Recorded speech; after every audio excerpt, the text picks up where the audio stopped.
Another thing, Cody, that you wrote, and I found this fascinating. So I want to get the backstory on this and your research on this because it was so well researched, and I'm gonna add a nugget or two to it if you don't bring it up organically here. We just talked about the Tigers being on the margins and the importance of first pitch strikes. How does that happen? A lot. Receiving skills, right?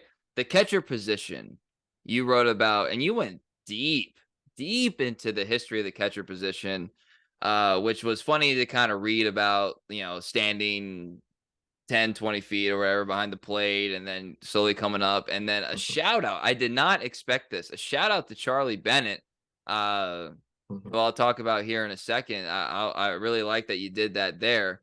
Uh, Jake Rogers talked a lot about this. AJ Hinch. So we had like so many examples here. We had just like the general evolution of the sport, which obviously has been happening, is continuing to happen. That's just how it goes. And then reluctance to accept something and then going in and buying in, which is, you think of AJ Hinch as this progressive manager, but even this was something in terms of, and I'm not gonna spoil it. I want you to go into it. This was something that he was kind of reluctant to go into. So the evolution of the catcher position, how the Tigers are attacking it, and all that stuff. I thought that was fascinating. Reporting this story, did you feel did were you as enthused kind of learning about some of these intricacies, that the little stuff that makes a big difference, the marginal stuff that goes into just, the most basic aspect of baseball, which is pitcher, throw, catcher, catch. Absolutely. This was one of those stories that was a ton of fun to report on because you just feel like you're learning the whole time. I mean, I had kept hearing nuggets about, different things the Tigers changed, different little catching techniques. I think we've probably talked on here before. Eric Haas setting up closer to the plate because the Tigers just looked at data from across the league and realized he was, 6 inches deeper or whatever than the average major league catcher. Jake Rogers literally changing the way he's caught his whole life with his thumb facing up and now his thumb is facing down, and it's totally changing the way he receives the ball. But then going and talking to someone like Jake, and I think this is a reminder that catchers love to nerd out on this stuff. And Jake just starts kind of giving this history lesson. He didn't bring up Charlie Bennett, unfortunately, but as I was looking, doing some of my own research, I was like, oh yeah, this guy's wife made him a chest protector, and he wore it underneath his jersey because he didn't want to get mocked by the fans. But he was already known for getting closer to home plate than everyone else in baseball at the time, and he was able to throw out would-be base stealers and do some other things as a result of that. And it was kind of slow to be embraced. And then that next thing you know, like we have masks and we have gear and catchers are right behind home plate. Pitch framing is really nothing new. It's been all the rage for almost a decade now, but we're still kind of learning what techniques are best. The prevailing thought for a long time has been all right. If you go to the one knee setup, you can get lower. You can go beneath the zone with your glove and frame strikes that way. But maybe you risk blocking. Maybe you risk more pass balls, more wild pitches. Unfortunately, we're saying this right after the Tigers lose on a wild pitch, but um, and Jake Rogers tried to stop that ball with his glove. I don't know if it matters what setup he was in. I think it could have been blocked as he Mhm. had he used his lower body. But anyway, again, the numbers are starting to show over time, especially now that more and more catchers do this. There's a bigger sample size. Catchers don't actually give up more pass balls or wild pitches, at least not in a way that is easily detectable in the numbers. And so, AJ Hinch, I mean, I remember I had a scout tell me last year, like, Tigers catchers don't really set up on one knee like a lot of the rest of the league. And it was really because AJ really valued a base. He thought 90 feet was worth more than three called strikes throughout the course of the game.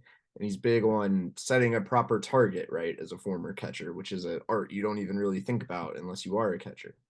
But Scott Harris comes in, they look at numbers, data a little deeper this offseason, and AJ, guy in his late 40s, guy who's viewed as a progressive manager, even though he had this older traditionalist stance on catcher setups, changed his mind. And, as we've seen, Tigers, both Eric Haas and Jake Rogers are getting extra strikes for their pitchers at a much higher rate so far this season.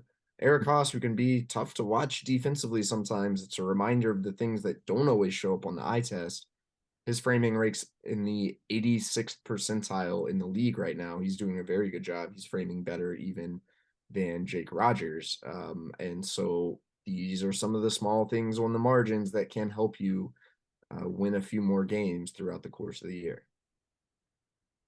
I'm sure you came across it on your research, but there may be some people. So like Charlie Bennett, like I had this book, and actually I think I'm gonna bring it up sometime, maybe in the off season or whatever, because there's some stuff in there that's inaccurate that bothers me, and I'm just kind of a nerd like that, and that might be a good off season pod topic. But anyway, Charlie Bennett was basically the first great ball player for Detroit, the Detroit Wolverines at the time. I'm sure you came across this. Did you come across why they named the original corner ball field Bennett Park? I've absolutely read that before, but I don't recall the full story off the top of my head. Well, he was just a beloved ball player, and he got in a train accident. He was trying to get on a train, Oh, that's right. Yeah. and it was a little slick out, and he tried to get onto the railing and get onto the step, and slipped. Train ran over his legs. Was a double amputee, and he was beloved enough that I believe he lived in Detroit. Like afterward, I don't know about the rest of his life, and they named it Bennett Park, Hmm. and that was where. I mean, that was the original corner ball field, and we had a listener say he should be in the Hall of Fame. And if you look at the way that Yeah. players of that era are judged for Hall of Fame status, I'm definitely not going to tell you that you're wrong. The discussion of like, should we put all these people in the Hall of Fame is a different discussion, but he could have been grandfathered in easily. He was that good in addition to the innovations that he had for the position. It's funny that you mentioned how he put it underneath his jersey. We think the notion of toxic masculinity was invented within the past, like, however many years. No, no, no. He definitely he did not want to be considered not macho by having a chest protector when he was playing.